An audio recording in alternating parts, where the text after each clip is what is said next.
right, welcome back to Morning Express, and it's time now for State of the Nation. The time is just about 6 minutes after 7 o'clock. As usual, you're welcome to participate in the conversation as we go along, and your ticket into the conversation is online, and that's on the hashtag KTN Morning Express, or you can also tweet us directly, and the Twitter handles are going to be displayed as we carry on with the conversation. What are we going to focus on this morning on State of the Nation?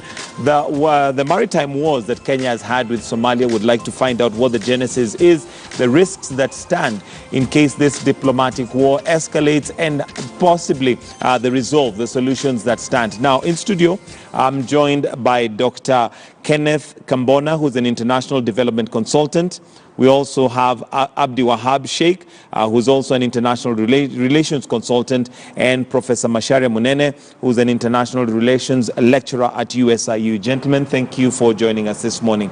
Let's start by maybe breaking it down and making it very clear where this started and the diplomatic unease between Kenya and Somalia. Let me start with you, Professor Macharia, on the genesis of this, because we know that Somalia did go to ICJ at one point, and there was contention between the borderline and some of the resources that are in that place being auctioned. But what was the genesis for all this?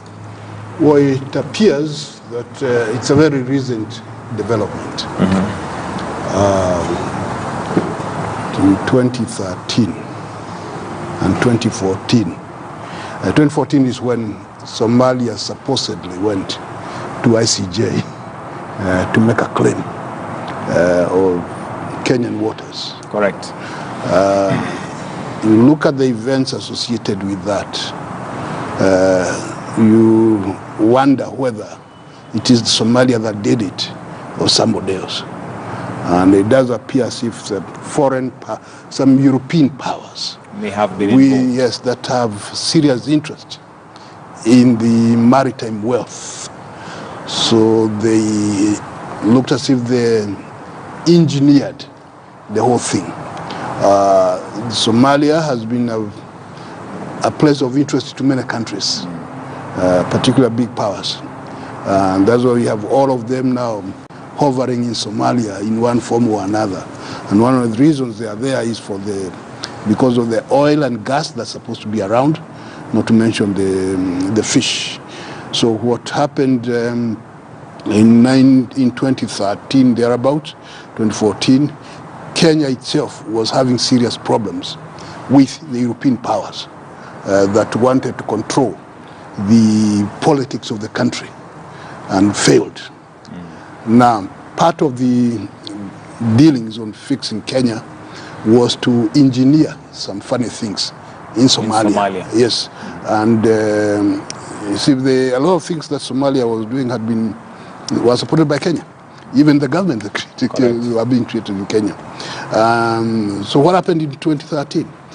We had an election here, which the Europeans were not very happy about, and they sought ways of fixing the country.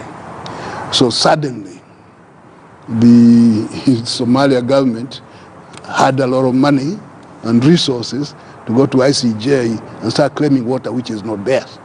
You look at what had happened in 2013. A major oil company was created in Britain with very powerful people as directors. And some of the people who claim to be ministers in the Somali government today were employees or directors of the whole thing. Yes, Soma, let's not cut out the Soma oil company. It was created around 2013. And the chairman of that particular company used to be chairman of the Conservative Party of Britain. And at that time, the Prime Minister of Britain was a conservative. And we know that the Britain was not for what was happening in Kenya. In Kenya. It was a way of trying to fix Kenya.